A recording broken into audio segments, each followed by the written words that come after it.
Welcome back to our channel, guys. It's cooking time. Magluto tayo ng kare-kare. Ito yung mga available ingredients sa supermarket.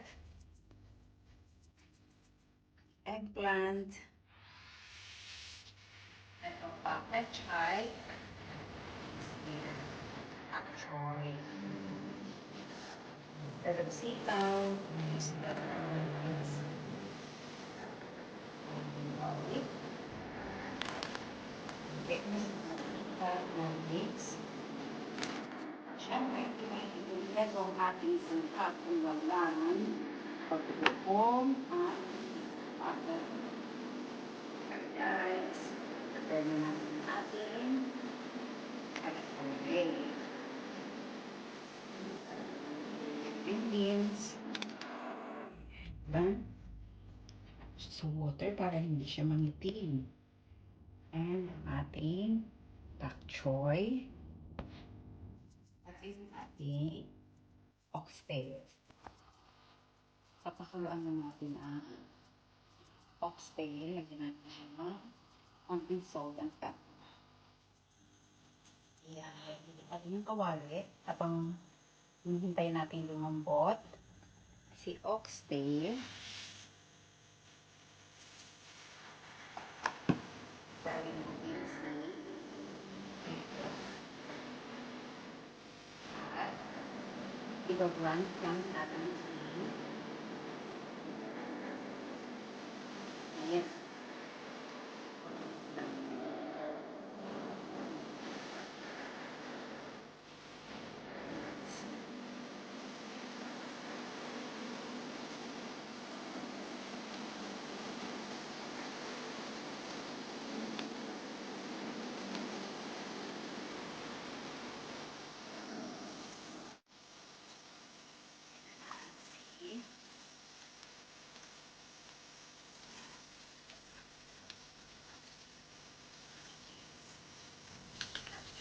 Konting salt.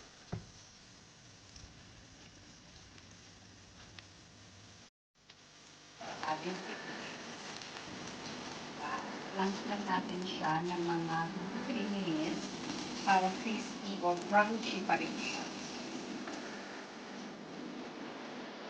At yung ating yung gawin natin. Ang yung ating oxtail. Guys, nalambot yung ating oxtail. Garlic, onion, and everything.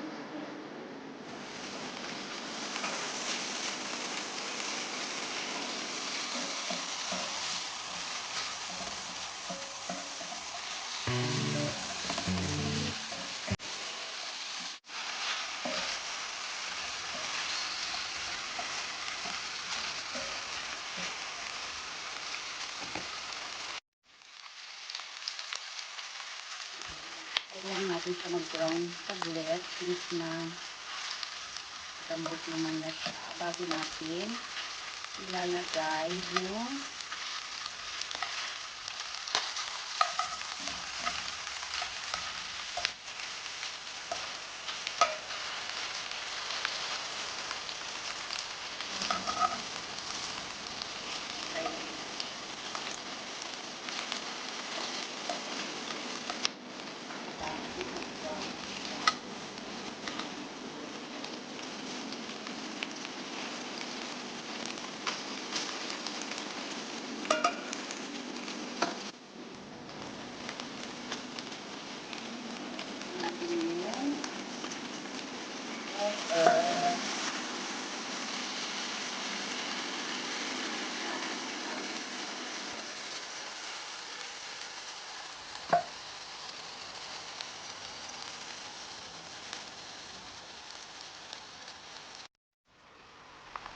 guys, papakulaan lang natin siya ng mga ilang minuto. Lagay natin ang stew base mix.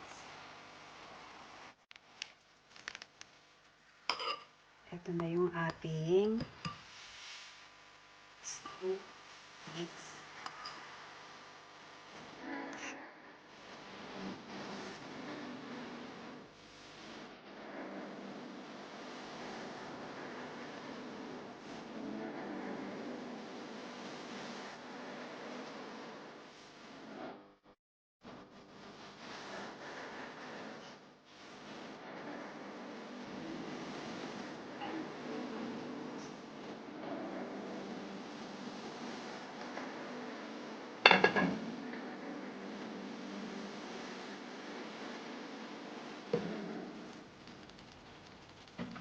malapot na yung ating sauce.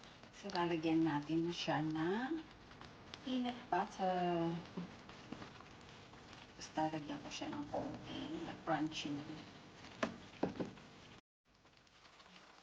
Guys, yung peanut butter.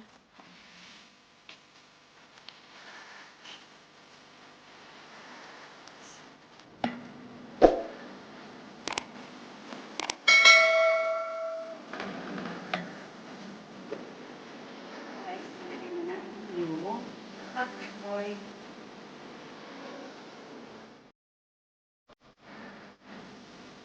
Since na yung ibang vegetable is luto na, i-add na lang natin yung ibang vegetable.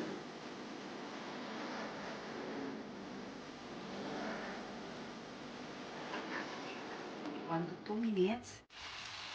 Next naman natin ilalagay yung blanched beans. Side.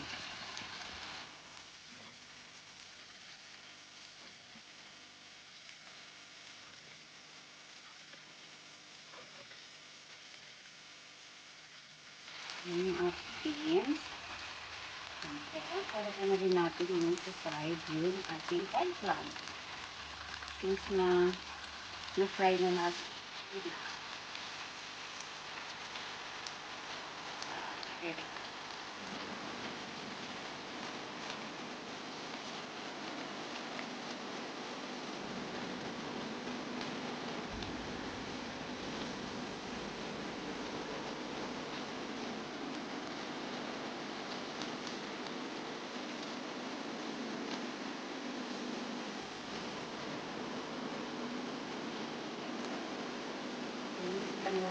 For another minute, and then ready na ang ating kare-kare, oxtail kare-kare.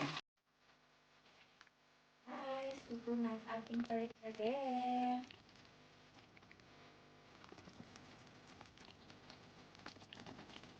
Yan, obvious naman ang ating eggplant.